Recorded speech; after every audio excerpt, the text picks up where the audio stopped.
Back to my channel. ఈరోజు ఏం జరగబోతుందో తెలుసుకుందామా? ఇంకా ఎపిసోడ్లోకి వెళ్ళిపోతే కార్తీక్ ఇక శ్రీధర్ని కాపాడిన కృష్ణకి థ్యాంక్స్ చెప్తాడు. ఇక కృష్ణ, మీరెవరండి, నాకెందుకు థ్యాంక్స్ చెప్తున్నారు?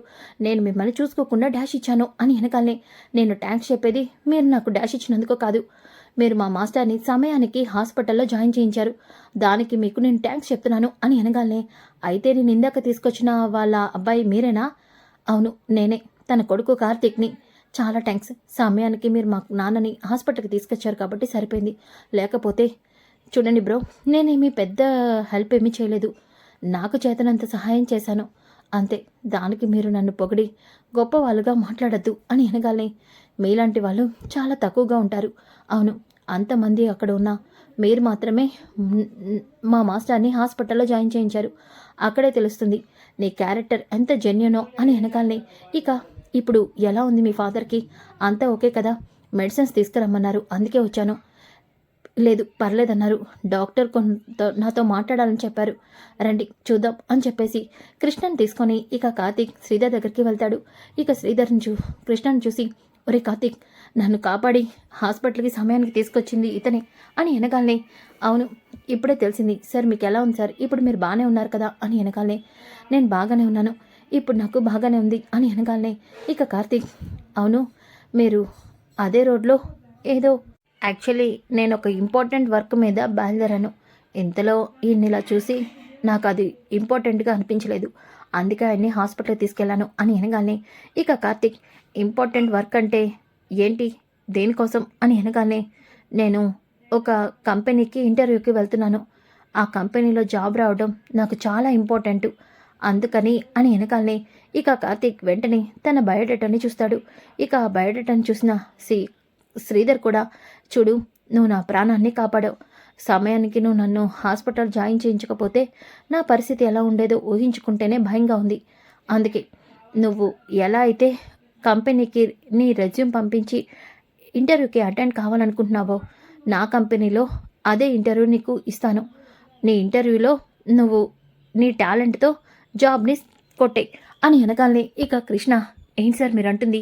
అవును, జోష్నా గ్రూప్ ఆఫ్ రెస్టారెంట్కి సీఈఓ ఈయనే, చూడు నీ టాలెంట్తో నువ్వు జాబ్ తెచ్చుకో, కావాల్సిన ఏర్పాట్లు మేము చేస్తాం, చాలా థ్యాంక్స్ అండి, ఈ జాబ్ నాకు చాలా ఇంపార్టెంట్ అని వెనకాలనే. కార్తీక్, సరే అడ్రస్ ఇస్తాను, రేపు ఆఫీస్కి వచ్చేసి అని చెప్పేసి శ్రీధర్ అంటాడు. ఇంకా కార్తీక్, డాక్టర్ నాతో మాట్లాడాలన్నారు కదా, ఒకసారి డాక్టర్ దగ్గరికి వెళ్తాను అని చెప్పేసి డాక్టర్ దగ్గరికి వెళ్తాడు. ఇక డాక్టర్, చూడండి కార్తీక్, ఇప్పుడు మీ ఫాదర్ కండిషన్ చాలా సీరియస్గా ఉన్నట్టే అర్థం. ఏంటి డాక్టర్ మీరు అంటుంది? అవును, తన హార్ట్ చాలా వీక్గా ఉంది, ఇలాంటి టైంలో ఆయన ఎక్కువ స్ట్రెస్కి గురవకూడదు, వీలైనంత త్వరగా ఆయన రెస్ట్ తీసుకోవాలి. అవును, ఆయన ఏదైనా జాబ్ చేసినా ఏదైనా బిజినెస్ చేస్తున్నా ఆపేయడం బెటర్, ఎందుకంటే ఆయన బాడీకి ఎక్కువ స్ట్రెస్ ఇవ్వడం కరెక్ట్ కాదు, అందుకని ఆయన రెస్ట్ తీసుకోవడం బెటర్, లేదంటే ఆయనకి స్టంట్ వేయాల్సిన అవసరం వస్తుంది, ఆ విషయం మీకు ఇన్ఫామ్ చేద్దామని పిలిపించాను. డాక్టర్, అయితే ఇప్పటి నుంచి మా నాన్న ఏ రెస్ట్గానే ఉంటాడు, ఏ పని చేయరు, అలా చేస్తేనే బెటర్, లేదంటే ఆయన ప్రాణానికి కూడా ప్రమాదం కావచ్చు, జాగ్రత్తగా చూసుకోండి అని వెనకాలనే. ఇక కార్తీక్ అయితే అక్కడి నుంచి బయటకు వచ్చి మాస్టర్ని ఇక రెస్ట్ తీసుకొని ఇవ్వాలి, ఇక మాస్టర్ ఏ పని చేయడానికి వీల్లేదు అని చెప్పేసి అనుకుంటాడు. ఇంతలోకి ఒక పక్కన శ్రీధర్ని ఇంటికైతే కార్తీక్ తీసుకొస్తాడు. శ్రీధర్ని కార్తీక్ ఇంటికి తీసుకురావడంతో ఒక్కసారిగా అక్కడ ఉన్న స్వప్న అలాగే స్వప్న వాళ్ళ అమ్మ ఇద్దరు కూడా శ్రీధర్ని అలా చూసి షాక్ అయిపోతారు. కార్తీక్, ఏమైంది, ఎందుకు ఈయన ఎలా ఉన్నారు, ఏమైందండి అని అనగానే, ఏం లేదు నాకు బాగానే ఉంది కావేరి అని అంటూ ఉంటే ఇక స్వప్న, అన్నయ్య నాన్నకేమైంది, ఎందుకు ఇలా ఉన్నారు? స్వప్న, కాసేపు మీరు కంగారు పడద్దు, ముందు మాస్టర్ని రూమ్లోకి తీసుకెళ్దాం పదండి అని చెప్పేసి ఇక రూమ్లో పడుకోబెడతారు. ఇంతలోకి కావేరి, కార్తీక్ ఏమైంది? చిన్నమ్మ, కంగారు పడాల్సిన అవసరం లేదు, మాస్టర్కి చిన్న హార్ట్ స్ట్రోక్ వచ్చింది అంతే, ఆయన జాగ్రత్తగా చూసుకోవాల్సిన బాధ్యత మీదే. స్వప్న, నీతో కొంచెం మాట్లాడాలి. అన్నయ్య ఏమైంది, రా అని చెప్పేసి కార్తీక్ పక్కకు తీసుకెళ్తాడు. ఇక స్వప్న, ఏంటన్నయ్య? చూడు స్వప్న, ఇప్పుడు మాస్టర్ కండిషన్ కొంచెం సీరియస్గా ఉంది, డాక్టర్ ఆయన ఎక్కువ స్ట్రెస్కి గురవకూడదని చెప్పారు, కాబట్టి నువ్వు ఎక్కువగా మాస్టర్తో గొడవలు పడద్దు. అన్నయ్య అది కాదు, చూడు స్వప్న, నాకు తెలుసు కాశీ విషయంలో నువ్వు ఎలాంటి నిర్ణయం తీసుకున్నావో నాకు తెలుసు, కాకపోతే అది నీ వ్యక్తిగత విషయం, దాని మీద నేను ఫోర్స్ చేసి మీ ఇద్దరిని ఒక్కటి చేయాలని అనుకోవట్లేదు, కానీ నీ విషయంలో మాస్టర్ ఇబ్బంది పడకూడదు. అదే చెప్తున్నాను. నీకు నచ్చిన నిర్ణయం తీసుకో. అంతేగాని మనుషుల వ్యక్తిత్వాలతో మాత్రం ఆటలాడద్దు అని చెప్పేసి కార్తీక్ ఇక అక్కడి నుంచి వెళ్ళిపోతాడు. ఇంకా ఒక పక్కన శివనారాయణ అలాగే దశరథ ఇక సుమిత్రకి విషయం తెలుస్తుంది. ఇక ముగ్గురు కూడా చాలా కంగారు పడతారు. ఇంతలోకి పారిజాతం, దీపా పద మనం కూడా వెళ్దాం, శ్రీధర్ ఇప్పుడు ఎలా ఉన్నాడో ఏంటో అని వెనకాలనే అప్పుడే కార్తీక్ ఇంటికి వస్తాడు. ఇక కార్తీక్ని చూసిన దశరథ శివనారాయణ, ఒరే కార్తీక్ ఏంట్రా శ్రీధర్కి ఇప్పుడు ఎలా ఉంది? అయినా నువ్వు అక్కడే ఉండకుండా ఎందుకు వచ్చావు అని వెనకాలనే, ఏం లేదు మావయ్య, ఇప్పుడు నాన్న బాగానే ఉన్నాడు, నేను ఇంట్లో డ్రాప్ చేసి వచ్చాను. అవునా, ఒకసారి మనం శ్రీధర్ని చూద్దాం. పర్వాలేదు తాత. ఏంట్రా పర్వాలేదు? వాడు నీకు తండ్రే కాదు, నాకు అల్లుడు కూడా. ఇప్పుడే నేను చూడాలి అని చెప్పేసి అంటూ ఉంటే ఇక పారిజాతమైతే కాంచనకి ఫోన్ చేస్తుంది. ఇక కాంచన, ఏంటి పిన్ని ఫోన్ చేసావేంటి? నా కొడుకు కోళ్ళు అక్కడే ఉన్నారు కదా. కాంచన, ఎందుకు ఎప్పుడు చూసినా నన్ను తప్పుగానే అపార్థం చేసుకుంటావు?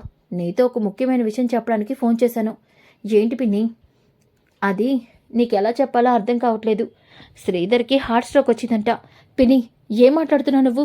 ఆయనకి హార్ట్ స్ట్రోక్ రావడం ఏంటి?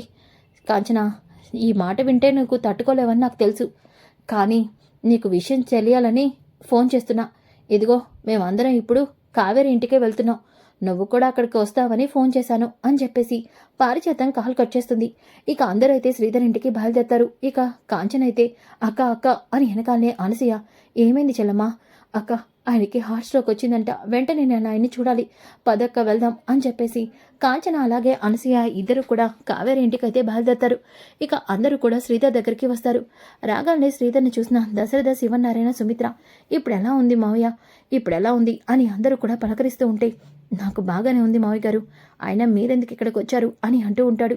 ఇంతలోకి అప్పుడే కాంచన కూడా వస్తుంది. ఇక కార్తీక్, అమ్మా నువ్వు ఆగరా, మాట్లాడకు. మీ నాన్నకి ఇలా జరిగితే నాతో ఒక్క మాట కూడా చెప్పాలనిపించలేదా? లేకపోతే నేను నాతో చెప్పడం అనవసరం అనుకున్నావా? అది కదమ్మా, ఇప్పుడు ఆయన ఎక్కడున్నాడు, నేను ఆయన చూడాలి అని అంటూ కాంచన లోపలికి వచ్చి, ఇవ్వండి ఇప్పుడు మీకు ఎలా ఉంది? మీరు బాగానే ఉన్నారు కదా? ఎలా అయిపోయారు మీరు? ముఖం అంతా వాడిపోయింది, ఎంత నీరసంగా కనిపిస్తున్నారు. అయినా కావేరి, ఇంట్లో మనిషి ఇలా ఉన్నప్పుడు జాగ్రత్తగా చూసుకోవాలన్న బుద్ధి నీకు లేదా? ఇలా ఉన్న మనిషిని బయటికి ఎలా పంపించావు? అక్కడ బయట ఎవరైనా చూడనప్పుడు ఏదైనా జరుగుంటే, ఆయన కారుకి యాక్సిడెంట్ అయి ఉంటే ఎలా ఉండేది? ఆ మాత్రం నీకు తెలీదా? అక్క, అది కాదక్క. కాంచన, కావేరినేమి అనమాకు, ఇందులో కావేరి తప్పేమీ లేదు, ఊరుకోండి మీరు. అంటే తప్పంతా మీద, ఇలాంటప్పుడు మీరు ఎందుకు ఒక్కరే వెళ్ళారు చెప్పండి అని కాంచన ఏడుస్తూ ఉంటే ఇక దశరథ, చూడు కాంచన, భార్యాభర్తల బంధం అంటే ఇదేనేమో. శ్రీధర్ విషయంలో ఒకప్పుడు నువ్వే ఆశయించుకున్నావు, కానీ ఈరోజు శ్రీధర్ విషయంలో నువ్వే ఇంత ప్రేమను చూపిస్తున్నావు. ఇప్పటికైనా నీ భర్తని క్షమించి కాంచన అని వెనకాలనే, నాన్న దానికి దీన్ని లింకు పెట్టి మాట్లాడద్దు, నేను ఇక్కడికి వచ్చింది ఈయనకేమైనా అయిందేమోనని చూద్దామని, అంతకు మించి ఏమీ లేదు. కావేరి, ఆయన్ని బాగా చూసుకో. అక్క మనం వెళ్దాం పదక్క అని చెప్పేసి వెళ్ళబోతూ ఉంటే ఇక శ్రీధర్, కాంచన ఆగు, నా గుండె కొట్టుకోవడం ఆగిపోతుంది. ఏంటండి ఆ పిచ్చి మాటలు? చూడు కాంచన, ఈ గుండె నువ్వెప్పుడు క్షమిస్తావా అని ఎదురు చూస్తుంది. ఒక్కసారి ఆ మాట చెప్పు కాంచన, ఈ గుండె ప్రశాంతంగా ఉంటుంది. మాట్లాడు కాంచన అని వెనకాలనే ఒక్కసారిగా కాంచన చాలా ఎమోషనల్ అయిపోతుంది. ఇక కార్తీక్, చూడమ్మా, మాస్టర్ తప్పు చేశాడు నిజమే, కానీ తప్పు చేసిన వాళ్ళకి ఖచ్చితంగా ప్రాయశ్చిత్తం చేసుకోవడానికి ఏదో ఒక అవకాశం ఉంటుంది. నువ్వు ఆ అవకాశం మాస్టర్కి ఇవ్వచ్చు కదమ్మా అని వెనకాలనే ఇక దీప, అవునత్తయ్య, మావయ్య గారు నీకోసం ఎంతో ఎదురు చూస్తున్నారు. ఆయన గుండెల్లో, ఆయన మనసులో, ఆయన కళ్ళల్లో నీ మీద ప్రేమ తప్ప కోపం, బాధ ఏమాత్రం కనిపించట్లేదు. క్షమించనే ఒక్క మాట చెప్పొచ్చు కదా అత్తయ్య అని వెనకాలనే ఇక సుమిత్ర, వదినా, నీ మనసు నాకు బాగా తెలుసు, ఎవరిని నువ్వు బాధ పెట్టవు, అలాంటప్పుడు అన్నయ్యని ఎందుకు బాధ పెట్టడం? ఒక్కసారి ఆ మాట చెప్పొచ్చు కదా అని వెనకాలనే, ఆపండి, మీరందరూ మంచివాళ్ళు, నేను ఒక్కదాన్నే చెడ్డదాన్ని, మీ అందరికి అలాగే కదా కనిపిస్తున్నాను. అది కదమ్మా. ఏంట్రా అది కాదు? ఇంకా నేను మీ కంటికి అలాగే కనిపిస్తున్నానా? ఆయన తప్పు చేశాడు, అది తట్టుకోలేక దూరం పెట్టాను, కానీ ఆయనకి ఇలా జరిగితే చూస్తూ ఊరుకుంటానా ఏంటి? ఇంకా నేను అదే గుర్తుపెట్టుకుంటానా ఏంటి? నా పసుపు కుంకాలు 100 ఏళ్ళు గట్టిగానే ఉండాలని మొక్కుకుంటాను తప్ప ఇలా ఆయనకు అవ్వాలని ఏ రోజు కూడా నేను కోరుకోను. అవునండి, మీకు ఎప్పటికీ ఏమీ కాకూడదు. నా వల్లే మీకేనా అవుతుంది అంటే అది ఎలాంటి విషయాన్నైనా నేను మర్చిపోతాను. అవునండి అని కాంచన శ్రీధర్ని క్షమించేస్తుంది. ఒక్కసారిగా అందరూ చాలా హ్యాపీగా ఫీల్ అవుతారు. ఇంకా ఒక పక్కన జ్యోత్స్న అయితే రూమ్లో చాలా ఫీల్ అవుతూ ఉంటుంది. బావ ఈరోజు అందరి ముందు నన్ను ఫోన్లు చేశాడు. నా మాటల్ని నమ్మే మా మమ్మీ కూడా ఇప్పుడు నన్ను కొట్టింది. నేనేం చెప్పినా నమ్మే పొజిషన్లో లేదు. ఇలా అడ్డంగా నన్ను బావ ఇరికించేశాడు. ఇప్పుడు నేనేదో ఒకటి చేయాలి. నేను ఏదైనా చేశాను అంటే అది చాలా గట్టిగా ఉండాలి. ఏం చేయాలి, ఏది అర్థం కావట్లేదు, కానీ ఏదో ఒకటి చేస్తాను అని చెప్పేసి జ్యోత్స్న అనుకుంటుంది. ఇంకా ఉదయం అవుతుంది. ఉదయమైన తర్వాత ఇక కృష్ణ ఆఫీస్కి అయితే వస్తాడు.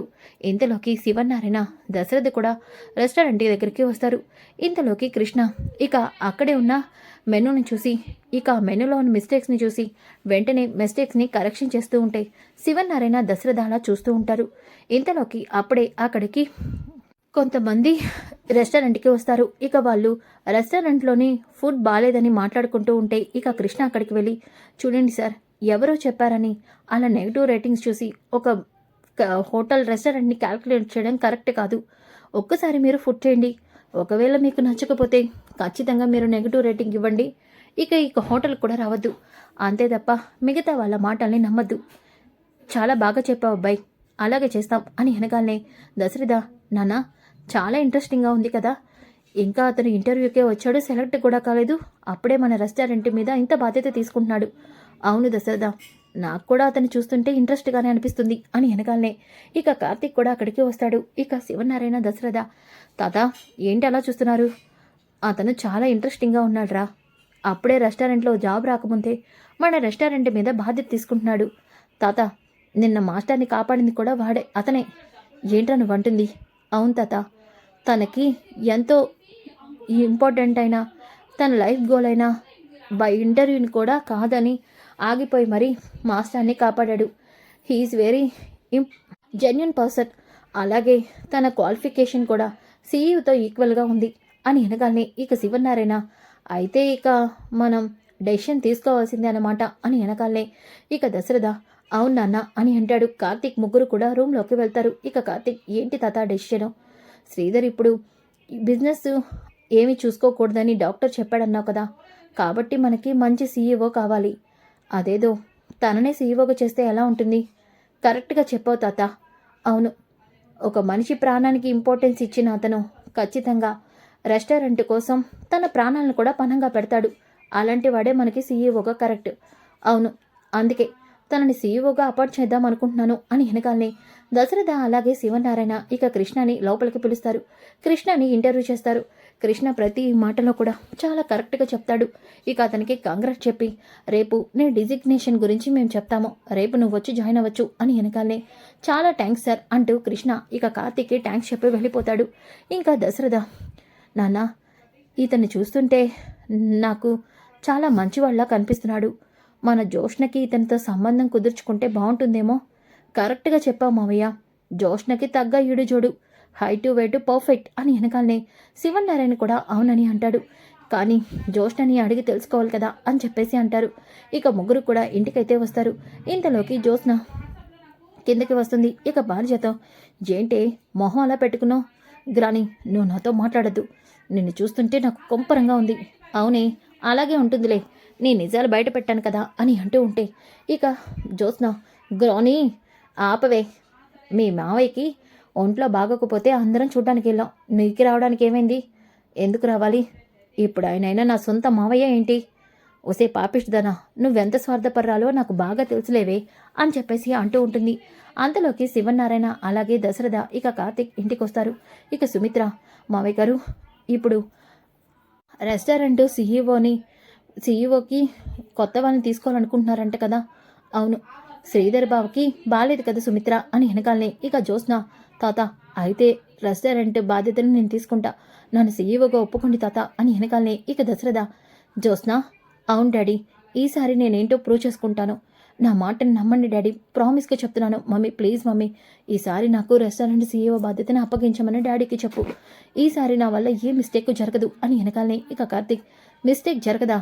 జరిగిన దాని గురించి ఇంకా వివరణ చెప్పలేదు, అప్పుడే మిస్టేక్ గురించి చెప్తున్నారా పెద్ద మేడం అని వెనకాలనే, బావా ఏం మాట్లాడుతున్నావు నువ్వు అని వెనకాలనే ఇక కార్తీక్ వెంటనే ల్యాప్టాప్ తీసుకొచ్చి అకౌంట్స్ డీటెయిల్స్ అన్నీ కూడా శివనారాయణకి చూపిస్తాడు. ఒక్కసారిగా శివనారాయణ దశరథ షాక్ అయిపోతారు. ఏంటిదంతా? మావయ్య తాత, జ్యోత్స్న మన రెస్టారెంట్ సీఈఓగా ఉన్నప్పుడు చేసిన ఫ్రాడు, అకౌంటెంట్తో చేతులు కలిపి తప్పుడు లెక్కలు రాసి రెస్టారెంట్కి నష్టాలు వచ్చాయని అందరినీ నమ్మించి డబ్బులన్నీ కొట్టేసింది. చూశారుగా తాత అని వెనకాలనే ఒక్కసారిగా జ్యోత్స్న చాలా టెన్షన్ పడిపోతూ ఉంటుంది.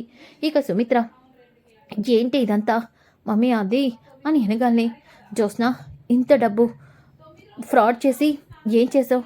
అంత డబ్బుతో నీకేం అవసరం వచ్చింది చెప్పు. ఏదైనా క్రిమినల్ పనులు చేస్తేనే అంత డబ్బుతో అవసరం అవుతుంది.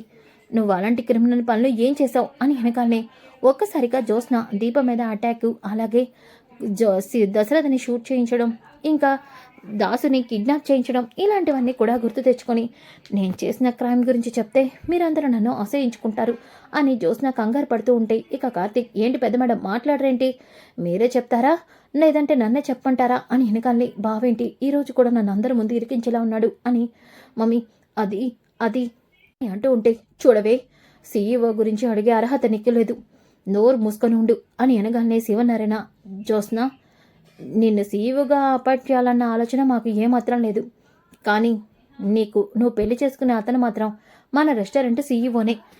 తాత, అవును, మేము ఇప్పుడే ఒక అబ్బాయిని చూసాం, ఇంటర్వ్యూలో సెలెక్ట్ చేసాం, అలాగే ఇంటి అల్లుడైతే కూడా బాగుంటుందని ఆలోచించుకొని నిర్ణయం తీసుకున్నాం.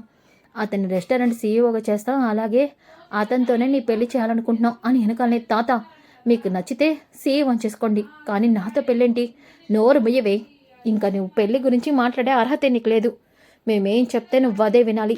మావయ్య గారు, ఏమండి, మీరు ఏ అబ్బాయినైతే జ్యోత్స్నకి ఇచ్చి పెళ్లి చేయాలనుకుంటున్నారో అదే దాన్ని ఫిక్స్ అయిపోండి.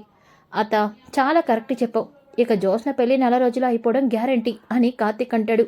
ఇక జ్యోత్స్న, ఎలా జరుగుతుందో నేను చూస్తాను బావా అని చెప్పేసి మనసులో అనుకుంటూ కోపంగా అక్కడి నుంచి వెళ్ళిపోతుంది. ఇక కార్తీక్, జరుగుతుంది పెద్ద మేడం, నీ పెళ్లి చేయడమే నా టార్గెట్ అని అనుకుంటాడు. ఇంకా కృష్ణకి సీఈఓ పదవిని ఇస్తాడు దశరథ శివనారాయణ. కృష్ణ చాలా హ్యాపీగా ఫీల్ అవుతూ, సార్ మీరు నా టాలెంట్ని చూసి నాకు ఈ జాబ్ ఆఫర్ చేశారా? ఎస్, నీ టాలెంట్ని చూసి ఆఫర్ చేశాం, అంతేకాదు నా మనవరాల్ని నీకు ఇచ్చి పెళ్లి కూడా చేయాలనుకుంటున్నాం, అది కూడా నీకు ఇష్టమైతేనే. సార్ చూడు, రేపు మా ఇంటికి రా, నా మనవరాల్ని చూడు, తనతో మాట్లాడాక నీకు తను నచ్చితే తనతో నీకు పెళ్లి చేయడంలో మాకు ఎటువంటి ప్రాబ్లం లేదు, ఇక మిగతావన్నీ తర్వాత మాట్లాడుకుందాం. సార్ సరే సార్ అని కృష్ణ అంటాడు. ఇక దశరథ, ఇలాంటిలో ఎటువంటి మొహమాటం లేదు, నీకు ఈ సంబంధం నచ్చకపోతే నువ్వు నో చెప్పచ్చు, నీ జాబ్ నీకే ఉంటుంది అని వెనకాలనే, ఖచ్చితంగా సార్ అని చెప్పేసి అంటాడు. సో ఫ్రెండ్స్, అప్కమింగ్ ఎపిసోడ్ చాలా చాలా ఇంట్రెస్టింగ్గా ఉంటాయి. డోంట్ మిస్ ఈ వీడియో నచ్చితే లైక్ చేయండి, షేర్ చేయండి. Thanks for watching. Back to my